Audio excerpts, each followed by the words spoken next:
We can make exhibitions that show them together, publish them in conjunction with one another. And these are the things that the CMAP initiative in particular has made possible. And I'll give a little plug. There's a website, because this does sound rather self-serving, all of this research and travel. It's for the curators and for our colleagues of artists and curators. But there's a website called Post at MoMA, not the at signal, but .at.moma. And that's a place where we invite all of the communities that we connect with to add to and to sort of enrich and share the dialogue of what we're learning, so that it's not just an internal research group, but one that shares that research with the world.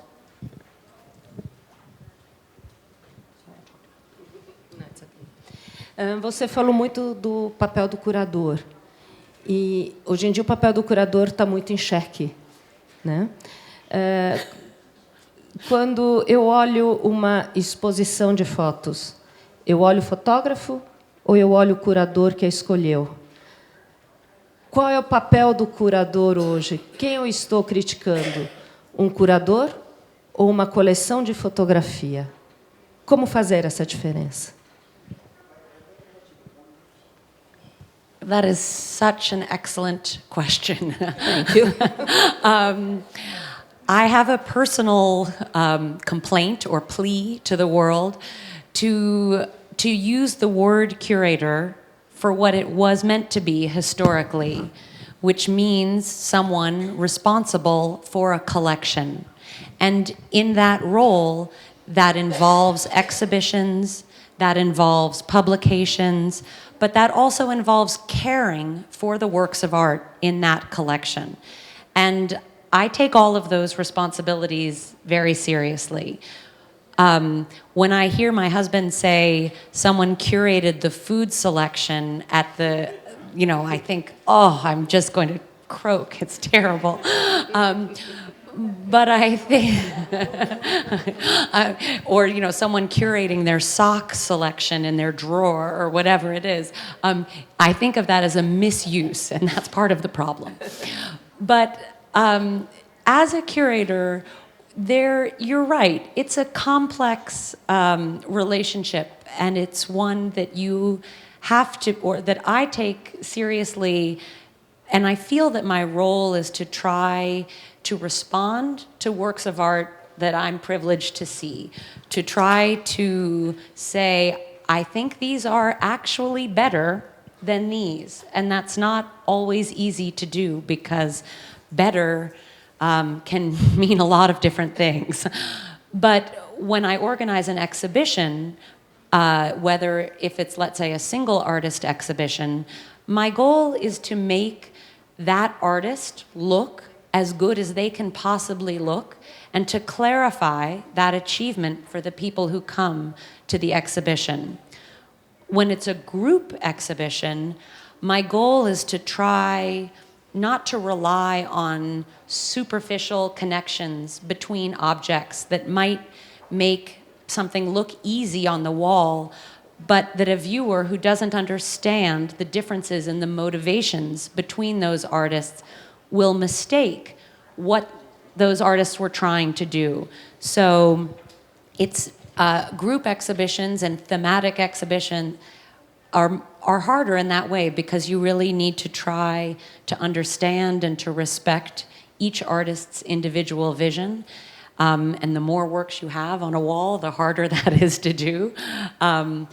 But each of those kinds of exhibitions has its challenges, and you try to be humble, but you also try to also take responsibility. And we at MoMA for a while would make a collection installation with a lot of different artists, and we would just put it up and let the public come and see it, and without signing our name to it. And what we have started to do recently is to sign our name so that people can realize it's my fault. If you like that connection or you hate it, there's someone who made that, and someone who decided that those two pictures should hang closer or farther or next to one another or stacked. And that accountability, I think, is a positive step, a sort of, and sometimes I get nice messages and sometimes not so nice, and that's okay. Ultimamente, quando a fotografia, que sempre esteve presente nos museus, mas entra nas galerias de arte como um produto mercadológico, né? Como ver esse valor da fotografia? Qual o valor que você vê que a fotografia tem hoje, tanto no museu como no mercado de arte? Como definir esse valor? Qual o papel da fotografia? Well, I think the value of art in museums is that people can come and stand before a work of art and enjoy it. And in fact, even if you don't have any money at all, galleries, the best ones, and there are many here in Sao Paulo and in Brazil, allow you to do the same thing. We often remark in New York, and I feel that way walking around Sao Paulo and seeing everything I see, the level of quality of the art on view at galleries is often wonderfully high. You can really learn a lot by walking around and seeing what those curators and those gallery owners present and how they present it. The market is complicated, and I'm blissfully a half a step removed from it. I'm conscious that the museum's interest can impact the market in a negative way, or for us, for the museum in a negative way. I think, but in the end, I think that art fairs and galleries and museums for people who don't have any money to spend are all pretty good opportunities to stand before works of art, which somehow, by some miracle in this digital era, more and more people seem interested in doing, in recognizing the difference between their iPhone and between going and seeing the scale, the texture, the physicality of a work of art, even or especially a photographic one where that can be a little a slippery conflation. Mas a fotografia hoje está em muitas plataformas. Instagram, iPhone, que você acabou de falar, né? E tem uma qualidade muito boa. Tem quem usa o Instagram para fazer um registro puro do seu dia a dia, mas existem fotógrafos fazendo trabalhos, coberturas de conflitos, guerras. Como você vê essas novas plataformas da fotografia, esse novo recurso que é usado até como uma forma de divulgação? Está na rede, está na internet, imediatamente, quase sem mediação.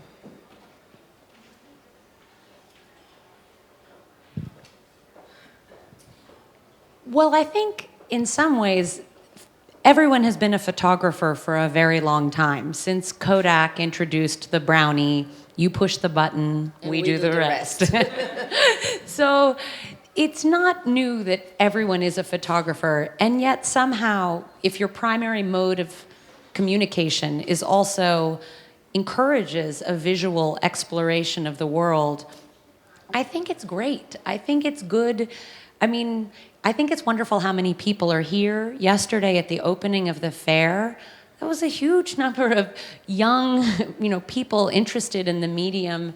And I find if it's Instagram that piques that interest, that's terrific, especially if it isn't a substitute for engaging with works of art. Because I'm a little old-fashioned. I do believe that I love Instagram. Don't get me wrong. I always consult with my sister, who's a great Instagrammer.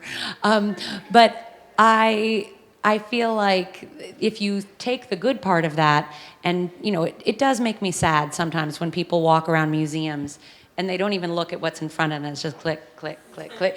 And you think there's something behind that. Just pause for 1 second and look at what's behind what you're taking a picture of. But I don't think they have to be antithetical. I think there's so many incredible ways in which artistic practices can be understood and shared around the world now thanks to Instagram. And there are a lot of great, I mean, in some ways it just makes our job harder. There are more great pictures out there, you know. Oh, we thought there were so many great ones already, and then now there are even more. O momento que a gente vive hoje com o Instagram me lembra muito quando surge a fotografia colorida. Ela também era vista como algo vulgar, para o amador não ser usada. Mas o MoMA fez uma das primeiras de fotografia, uma das primeiras mostras de fotografias coloridas, William Eggleston, que hoje redescoberto, teve uma exposição aqui também no Brasil. O mesmo não pode acontecer com o Instagram? That's another really interesting question.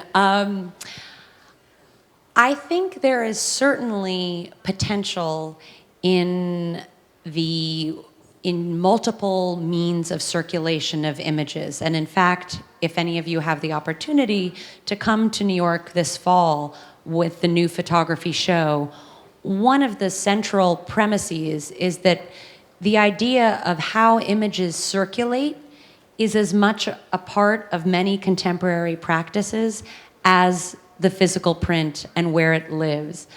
And yet, there is a way that artists, and many artists in which I'm interested, take that idea of the circulation of images, and whether it's publishing artist books. I was looking at a wonderful panorama of Brazil, of Sao Paulo, where it unfolded, and it's like that was the work of art. It was a book, and that was how it was meant to circulate. So I wouldn't want to preclude any possibility in the future.